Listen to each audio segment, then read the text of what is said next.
Some leaders are born great. Others have greatness pushed onto them.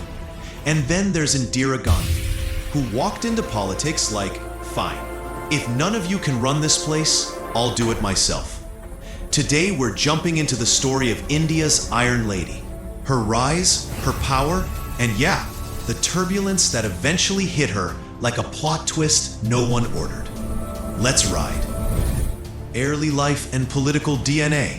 Indira Priyadarshini Gandhi was born in 1917 in a household where political tension was basically the background music.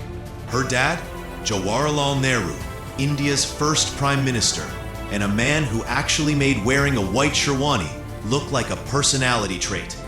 Growing up in the Nehru household was like living in a historical documentary 24/7.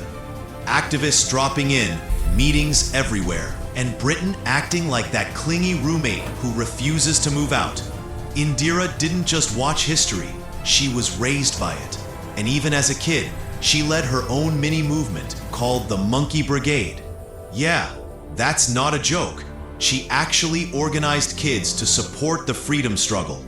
Imagine starting activism before you learn algebra. Respect.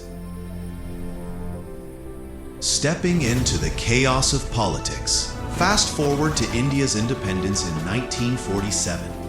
Nehru becomes the first prime minister, and Indira becomes the unofficial chief executive of Dad, You're Doing Too Much, Let Me Help. She handled party responsibilities, coordinated leaders, and basically became India's most powerful, not officially in office person. Then, Nehru passed away in 1964. India panicked. The Congress Party panicked. Everyone was like, who's going to guide us now? Cue Indira, entering public office like someone who didn't volunteer, but was still picked as team captain. Prime Minister, Round 1. In 1966, Indira Gandhi became Prime Minister. And the country looked at her like, oh cool, Nehru's daughter, she'll be easy to control. Spoiler, she was not easy to control. Indira immediately showed she wasn't playing around. She took on the old political elite, fondly called the syndicate. These were the guys who thought they'd run the country through her. Indira Gandhi, she nationalized banks, boosted agriculture with the Green Revolution, and made decisions like someone's speed-running leadership mode. Her biggest win? The 1971 Indo-Pakistan War, resulting in the creation of Bangladesh. Western media started calling her the Iron Lady of India. And honestly, the nickname fit better than most movie titles today. Power peaks, but so does trouble.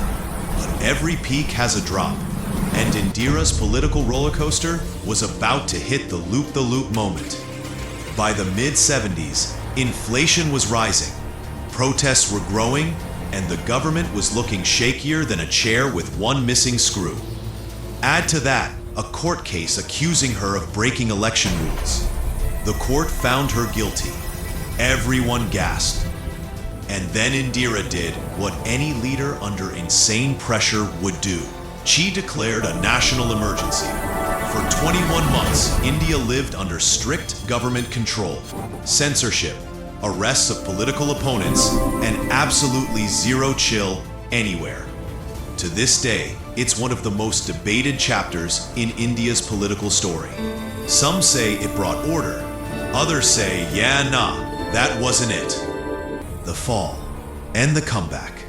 When the emergency ended, India went to elections, and the people spoke loud and clear. Indira, go take a break. She lost, badly. But here's the thing about Indira Gandhi. She didn't stay down. She was the human version of a boomerang. Throw her out, and she comes back with momentum.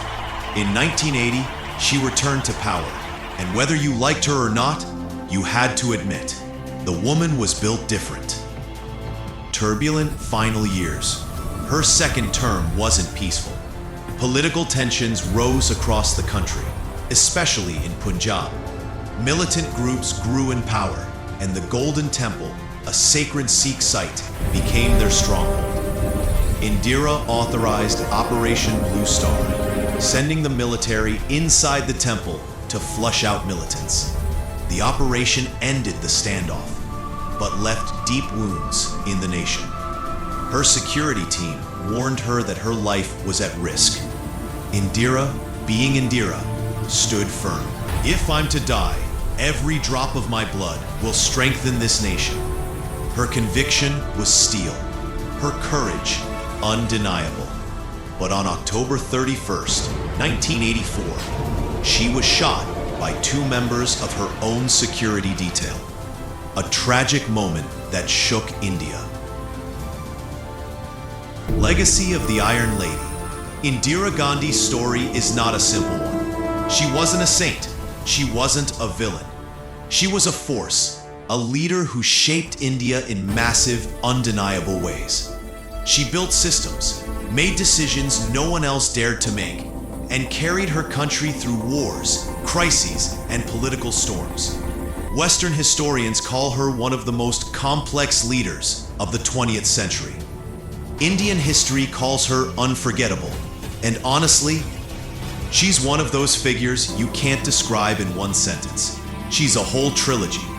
Love her, criticize her, debate her.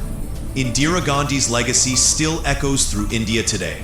A leader who couldn't be ignored, a symbol of strength. The Iron Lady whose story reminds us that power is never simple, and history always has two sides.